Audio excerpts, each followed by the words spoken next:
You're listening to the Crew Book Club podcast, the show that challenges you to change your mindset through hearing about dope books. Thanks for hanging with the crew to get advice, ask questions, and gain knowledge with me, your host, Sade Hill. What up, crew? What's good? It's your girl, Sade, and it is time for another episode of the Crew Book Club podcast. Are you ready? I'm recording right now. It is Saturday, and it's like 8 something in the morning, and it is not my normal scheduled recording time. But baby, the show do not stop. And you're probably like, oh, you don't record the morning of? No, because I gotta edit if I need to and put everything together. I'm a one-man band. I'm in real estate. I'm a podcaster. I'm a mama. I'm a this. I'm a that. I was not feeling good this week. And it made me realize, even with my husband, he was like, you need to sit down somewhere. I'm feeling a little better, progressively better than what I felt the past few days. But you know what? Like I say all the time, God gives me the strength to come on this pod and record for you guys so you can have an episode for Monday. How are you feeling? How are you feeling? If you're feeling good, feeling great, hey, keep that same energy. And if you like, girl, today ain't the day, you already in tried, or they need to give you a moment. By the time you listen to this podcast, I hope you feeling a lot better and ready to take over the world. All right, so you already know we're going to get into the first segment of the show, and it is Who Gon Check Me Boo? God is, and he is always checking us because it keeps us in check. So we welcome those checks because Lord God knows we need the guidance. All right, so this is perfect timing for this episode. I was reading the Devotional from the Bible app, Break Free from Comparison by Anna Light. It's day 2 of What is Comparison? It said in the link, it said comparison is a form of manifestation of insecurity. It comes from lack of identity, lack of purpose, lack of confidence in who we are in life and we have been given. I think if you're a person who say, I've never compared myself to anything or anybody, I don't do that, you're lying. We've all done it, whether it's with a family or a friend or someone we see on TV or whatnot. We have always been in a place of comparison, and society doesn't make it any easier because we used to be able to just see and compare what we see every day and locally in whether you're in school and at work, but now you have social media where it's comparison everywhere, and it's just like that can manifest so much insecurity, and that's why certain things and being so locked in on TV shows or whatever can be dangerous, which makes you have insecurity and it makes you feel like you're lacking. And this just checked me and was just like, I'm going to just continue to focus on me, and the only person I can compare myself to is myself. And the scripture came from, the one that really stood out for me, because they give you several scriptures on those Bible apps, is 2 Peter chapter 1, verse 5 through 8. It says, in view of all of this, make every effort to respond to God's promises. Supplement your faith with the generous provisions of moral excellence, and moral excellence with knowledge, and knowledge with self-control, and self-control with patient endurance, and patient endurance with godliness, and godliness with brotherly affection, and brotherly affection with love for everyone. The more you grow like this, the more productive and useful you will be in your knowledge of our Lord Jesus Christ. And this is my takeaway. Nothing about comparing, and that statement is all about self. Okay? It's self-control for you to have patience and endurance, and your patience and endurance with your godliness, and that will allow you to love everyone. Instead of comparing yourself to everyone, it would allow you to love everyone. So it's like focus on God's promise for you. And that's a way of being selfish for you. Like, I want to be selfish because that root word is self, about my self-control, my relationship with Christ. So I'm not looking at nobody to compare to. That way I'm not lacking identity and nothing else, because I'm focused on me and what God has for me. I don't have time to compare myself to nobody. Because my journey is going to be different from everybody else's journey, just as my relationship with Christ is different from your relationship with Christ. So stop comparing yourself to other people. And also, this just hit me too. Like, if somebody tell you, that ain't going to work, that didn't work for me, I tried it this way and it didn't work, okay. Do you know the God that I serve? Like, in my relationship with him, he might have it work out different for me than it did for you. So, and that's where, when you're connected with Christ and when you're in his presence, you can know, ain't nothing nobody can tell me about nothing, because God told me. So yeah, that was a Who Gon Check Me Boo. What is comparison? And it came from the Bible app, Break Free from Comparison by Anna Light. That entire series, I think it's 7 days, was just really, really good. So check that out. All right. And let's get into some cruel love. Yes. Thanks for all the cruel love that you guys have been sharing and locking in on our social medias. We're on Instagram. We're on Fanbase. We have the YouTube channel. And the cool thing about the YouTube channel, like, you can see the episodes full, live, none edited. And a lot of times before I get on the mic, I'm talking to the YouTube audience about things. One of the topics we talked about is the B2K interview on Drink Champs. I don't know if you watched it, but check that out on the YouTube channel. You can get a quick little intimate moment, and you also get to see my new coffee mug. So yeah, check out the YouTube channel as well. But thank you for all the crew love. Remember, if you're on Apple, write a review so I can share it on the pod. And also on Spotify, give your girls 5 stars. All right. And follow us on all our social media platforms. So thank you so much for all the crew love.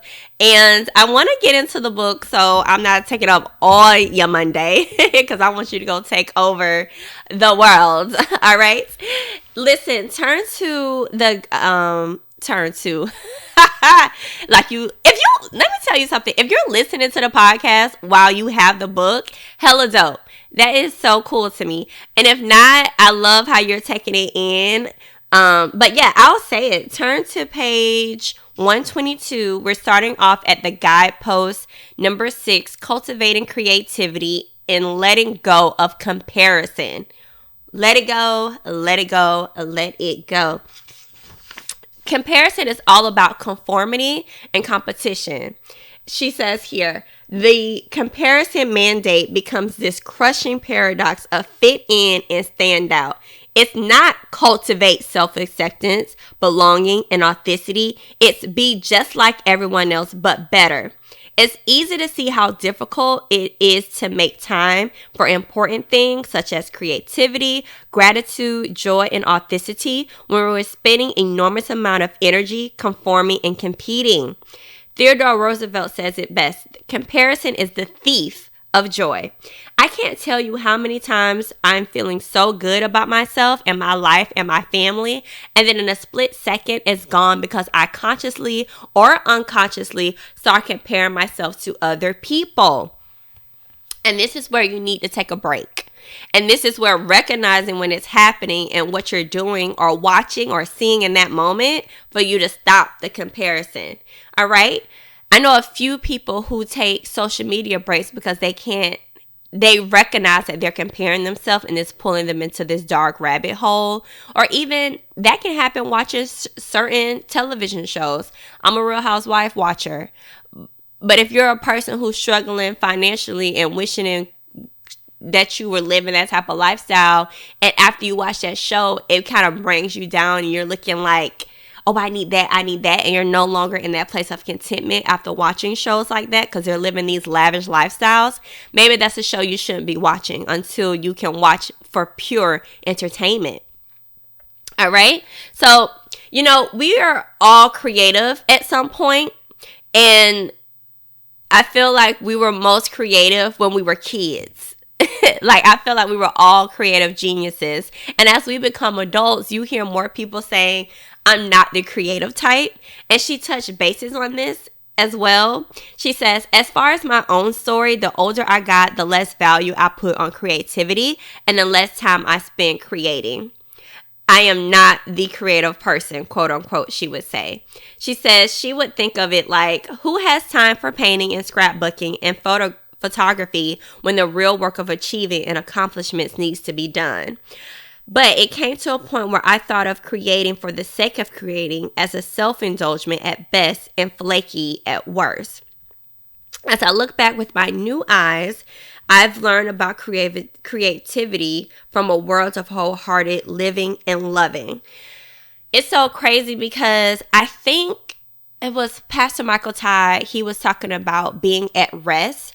And sometimes being at rest, you can think of the most creative things. And because your mind is being renewed in the moment and you're being at rest. So, because a lot of times we feel like we need to be working. And I'll be honest, a lot of my best ideas come in my sleep, when I'm in the shower, or when I'm at play. I'm dead serious. Because if I'm so honed in and focused on just work, I'm thinking about the project that I'm doing right now, and I'm not thinking beyond that.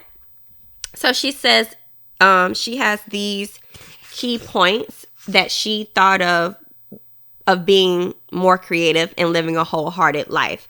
She says, I'm not very creative doesn't work. There's no such thing as creative people and non-creative people. There are only one people who use their creativity and people who don't.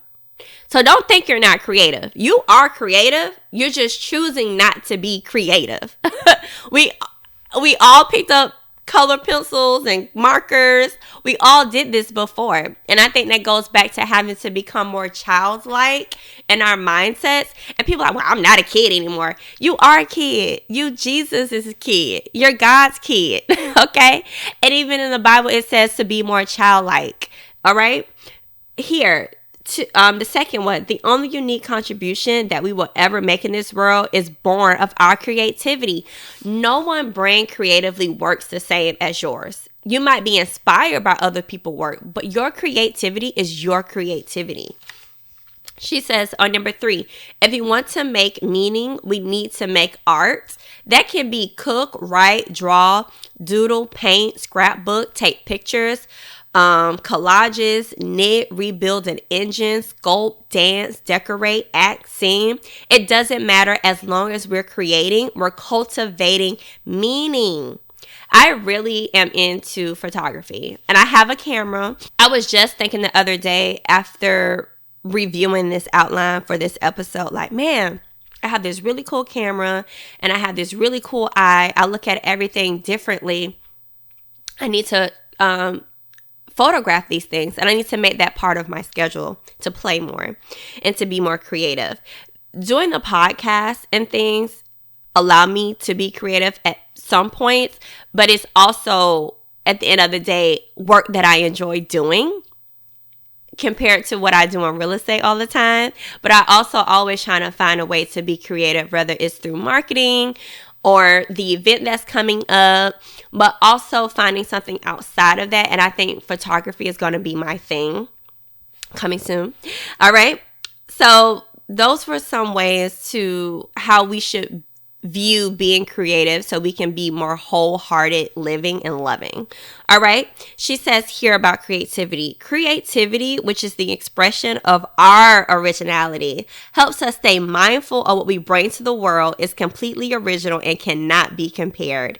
And without comparison, concepts like ahead or behind or best or worse lose their meaning. So just like we talked about in Who Gon Check Me Boo, about comparison being the form of manifestation of insecurity, lack of identity. Ooh, that totally ties into the concept of being ahead and behind or best or worse can all lose their meaning when we stop comparing.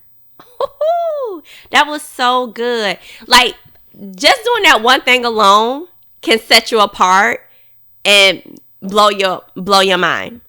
So good.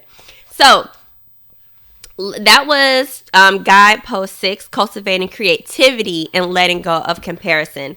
Let's get into guidepost 7, cultivating play and rest.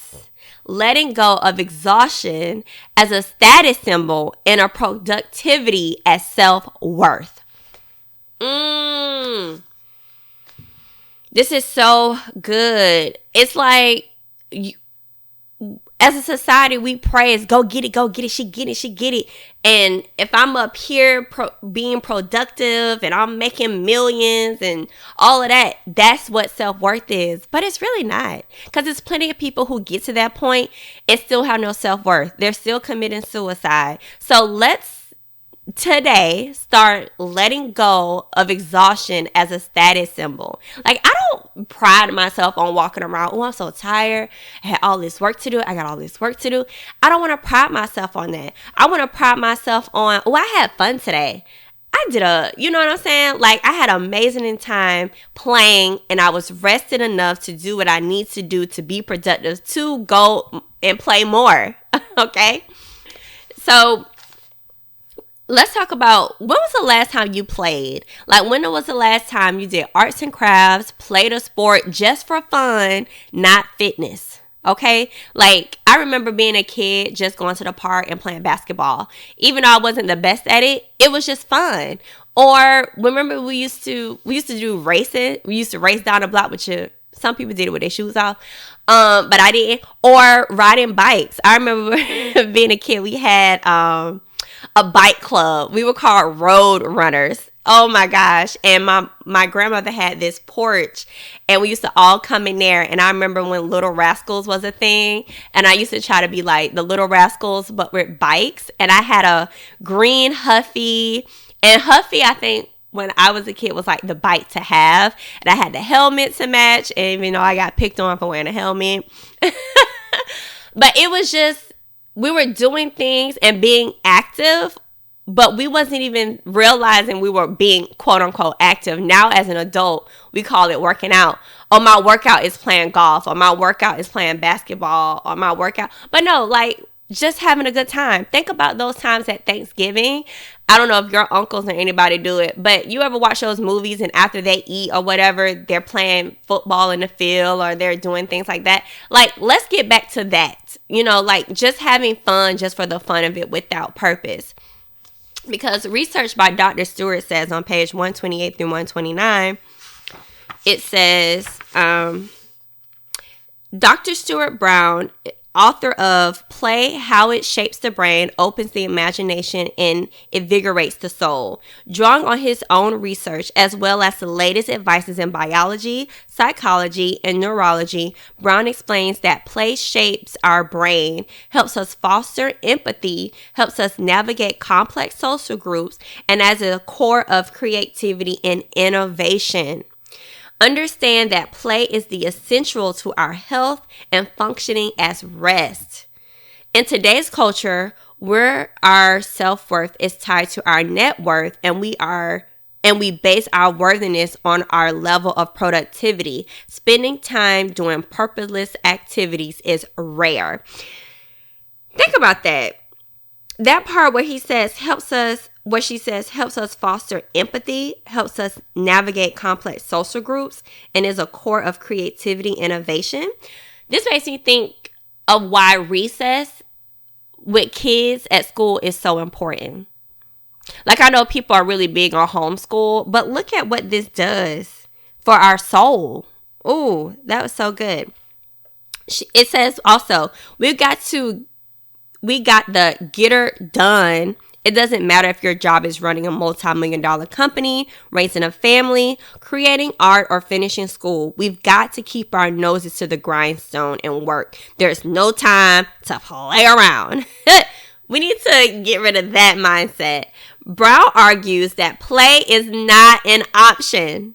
In fact, he writes, the opposite of play is not work. The opposite of play is depression.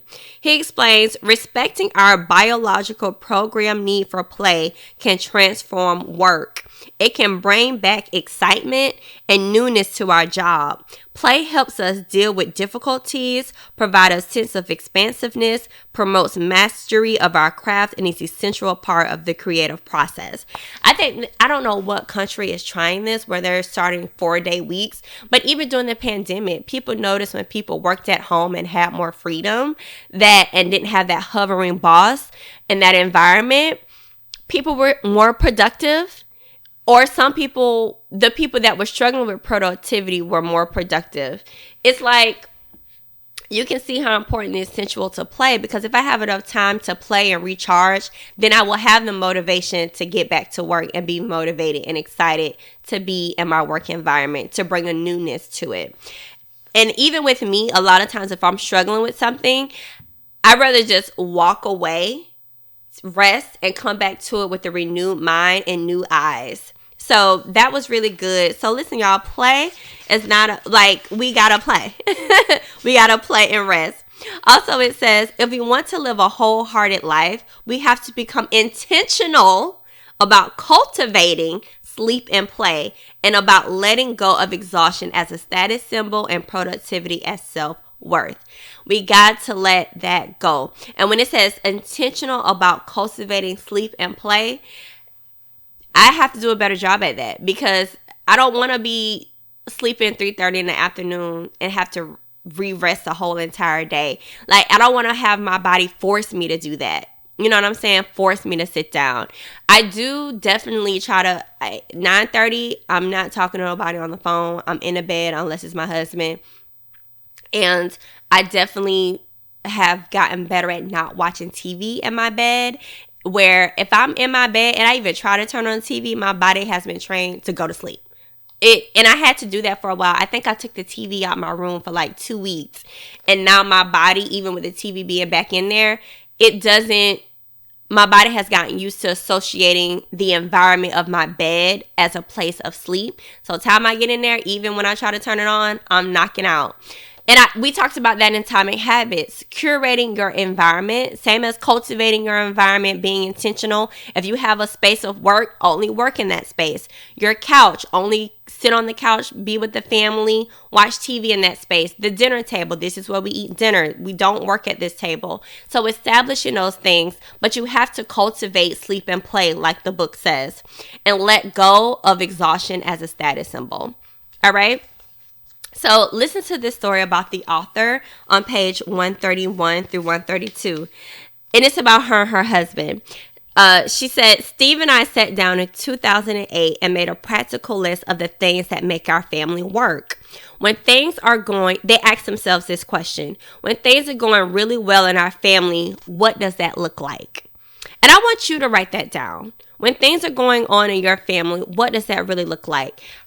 Their answers were sleep, workout, healthy food, cooking, time off, weekends away, going to church, being present with kids, a sense of control over our money, meaningful work that doesn't consume us, time to pedal, time with family, close friends, alone time, and time just hanging out. These were and are our ingredients of joy and meaning. Okay, so they also had a dream list. And when they started it a couple of years ago, and everything on the dream list was accomplishments or acquisitions, like a house with more bedrooms, a trip, personal salary goals, professional endeavors, and so forth. Everything required that they make more money and spend more money. She says when they compared their dream list to their joy and meaningful list, we realized that merely letting go of the list of things we want to accomplish and acquire, we will actually be living our dream. Not striving to make it happen in the future, but living in it right now. The things we were working toward did nothing in terms of making our life fuller. Whoa, whoa, whoa. And this is why reading these books is so important. And I understand the point of really the gratitude of it all. Because I'm sitting in my now, in my reality. And I don't want to focus on my future of what I want to acquire so much. Do I really need a bigger house? Do I really need a nicer car? Are those things really going to make my life fuller? Is it really going to bring me more joy and more meaningfulness to my life? And it's like, okay, no. I like those things, don't get me wrong, but it makes me go back and think about when we read The Subtle Art of Not Giving a Fuck. It was like the things that I want to stress about, the things that I really want to stress about. I would rather stress about what me and my daughter are going to play this weekend than what deals I need to close. And don't get me wrong, the association of, yes, we need money, we need to work, but it's also like, are we doing work that's joyful and meaningful to our lives to be able to do the other things that we can really consider joyful and meaningful? Because of course, family over work is important, but then you have to work to be able to provide for your family. But what are you not providing in the aspect of time and intimacy with your family for the work? Ooh, right? It's like, yeah, I do want to take my family on a yacht vacation one day. But if I'm working too far ahead of that and not realizing like my child is not going to be 8 years old this whole time? What if she has her own family and can't come to the yacht vacation? Did I miss out on this time right now because I'm working so hard to get to where I'm going and not appreciating my reality as it is? So really think about that, y'all. So that's why it's so important to really schedule that rest and play now and appreciate where we're at today and not get so far ahead in the future where we get to that point of regret. Because I read like a lot of successful people who die, they end up regretting working so hard but not enjoying their kids. So yeah, that was really good. So they became more intentional with their family joy and meaning. And they even had their kids make more changes.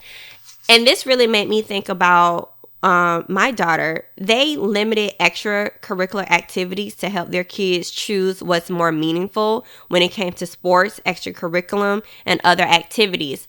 I think a lot of times parents be pushing their kids to do a whole bunch of stuff. And it's just like, is that really what they want to do? Or is that really what you want to do? And also, I like how they insisted that their school goals included as many dances as it did AP courses. Like that balance is so important, especially not just with kids, but with us as adults. Like as much as that play hard, if I work hard, play hard, but not getting stupid wasted and all of that. I'm talking about if I work intentionally and play hard. Like I'll be intentionally because I don't want to work hard. I want to work smart and I want to be more intentional. And I was just having a conversation about with some other realtors, and it's like, yeah, I could be out here networking with a whole bunch of people that don't like me, or I could invest in people I know who like me, cultivate those relationships, and I be their go-to realtor and being more intentional with who I spend my time with. Like I don't want to be hanging around people that I really don't like begging for their work. No, I'd rather be with people I know who like me and who are genuinely invested in me. So yeah, I really love that. And I do struggle sometimes with like, is my daughter doing enough? But whenever I ask her anything, she's happy. And that is what matters the most. She's happy. So yeah, this is really good. And I like how she talks about, what if we're normal and quiet and happy? Does that count? Like, it's okay to not, I guess I'm saying like, it's okay if I never take my family on a yacht trip. You know what I'm saying? Like, everybody don't get that opportunity to do that. And it's normal, but is that really going to change the love that I have for my kids or the love they have for me? No. And she says, I guess the answer to this only is yes, if it counts to us. What's important to us? So you have to think what's important to your family. And that is what matters the most. Not about comparing yourself to other families. Oh, this family vacations in Vermont and go skiing in Montana. Like, no. What works for your family and your budget? Because there's no point of being in debt trying to keep up with the Joneses, and genuinely you're not living a whole life, a wholehearted life. So yeah, if it matters to us what other people think or say or value, then it's back to exhaustion and producing for self-worth. Today, I choose to play and rest. So what are you going to choose today? Are you going to choose to go out and be exhausted, killing yourself to be living a lifestyle? You could. Or do you become more intentionally with the work that you do to have a joyful and more meaningful life, and then be more intentional with your relationship with your family and kids, and realizing like that's what's really important? And I'm not saying that working hard is not important. I'm just saying not doing work for the money. If you're doing work that's intentional and what God will is for you, and that's purpose and passion, you're not going to regret that. Okay? I don't think so.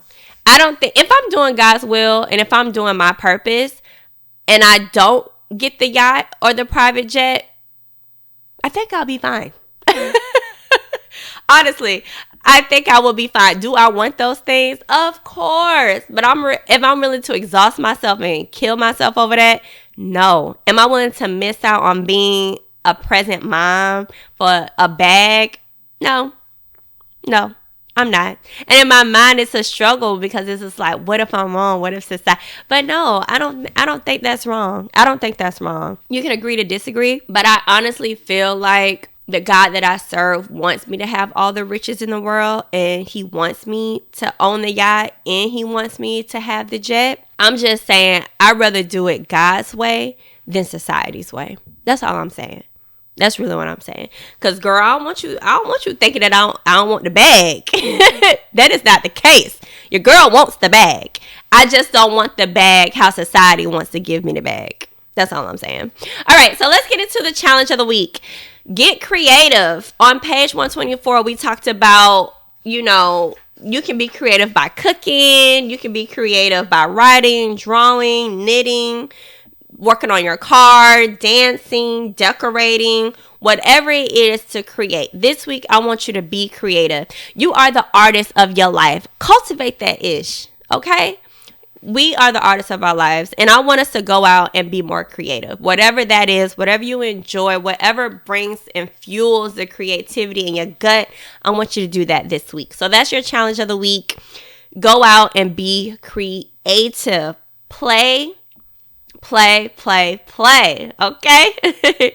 All right, just remember, we do have our relationship with BetterHelp, who is the sponsor of this episode. So do not forget that you can definitely sign up with therapy. You get 10% off your first month of therapy if you go to betterhelp.com/crewlove. That is something that I definitely use. And also, I went to one of the things that I discussed in therapy is my business and my productivity and why I feel like I don't have it all and yada, yada, yada. And she was like, it came down to what I was comparing my life to, because I actually have everything that I need. I actually have more than what I had a few years ago, and I needed to appreciate and stop comparing to where I'm trying to go. And I came to that revelation through therapy as well, not just reading books. I had to self-reflect. So therapy definitely allows you to do that. So go to betterhelp.com/crewlove, or you can go to the show notes as well. The link is there in the bio, and you can get 10% off your first month of therapy. All right. Also, this book can be found on Audible. And because I be giving that Crew Love, you could get a free 30-day experience with Audible at the Crew Book Club. You can go to audible.com. The promo code is Crew Love, but also there's a link in the show notes to get your 30-day experience on Audible. They have wellness programs, theatrical programs, comedy Audible. I didn't realize they had that much, so definitely check that out. And so before we go, we definitely have to do What Would the Crew Do in Quote of the Week. So for What Would the Crew Do, it was a simple question, but very complex for me. And it was, I've seen you celebrate your 12th year of marriage. What would be your best marriage advice? So my best marriage advice would be put God first. I used to tell people pick your battles wisely, and that was cool. And I think putting God first is the best advice. Both of you and together. Like I've said, I think for my husband and I, we both believe in God, but I feel like we was chasing God on our own terms and we were not in alignment. And I felt like if God's speaking to you and saying something, he would definitely speak to me where we can be in agreements and alignment as one. And if we're not both chasing Christ together as a unit, then of course we're going to be on different spectrums, because you're going to feel like God is telling you one thing and they're going to feel like God is telling them one thing. So my best marriage advice is to put God first, chase God together, pray together. And when you do that, he will give you discernment to what battles to fight. He will give you discernment on what words to say. He will give you discernment on what actions to take in your marriage. So putting God first is my best marriage advice, okay? If you don't believe in God and Christ, whatever higher power you believe in, be on the same page with that so you can have internal guidance, all right? So that was What Would the Crew Do? Ask advice. You guys, you can ask me anything. Deep dive, not just about me, but scenarios about your work, what you need to do, whatever it is, or a situation that you don't know what decisions to make. Like, we're here for all of that. All right. Or a business idea, whatever it is, we're here for all of that. So you can DM your questions on our Instagram. You can message me on Fanbase, or you could drop it in the YouTube comments, or you can also email thecrewbookclub@gmail.com and just put in the subject title, Ask Advice. Okay, so before we get out of here, I'm going to give you the quote of the week. The quote of the week is, creativity is intelligence having fun. Okay, so take your creativity, be intelligent, and have fun with that. And that quote was from Albert Einstein. Keep it cute, simple, and sweet for y'all, and to the point. All right, I absolutely love y'all, and you guys have an amazing rest of the week. Hey, want to be a part of the crew? Hit that follow button so you'll never miss an episode. And while you're at it, I would appreciate you showing crew love by rating the show on iTunes and Spotify. Don't keep all this goodness to yourself. Share and tell a friend so your whole crew can be growing with you. Let me be the first to tell you, welcome to the crew.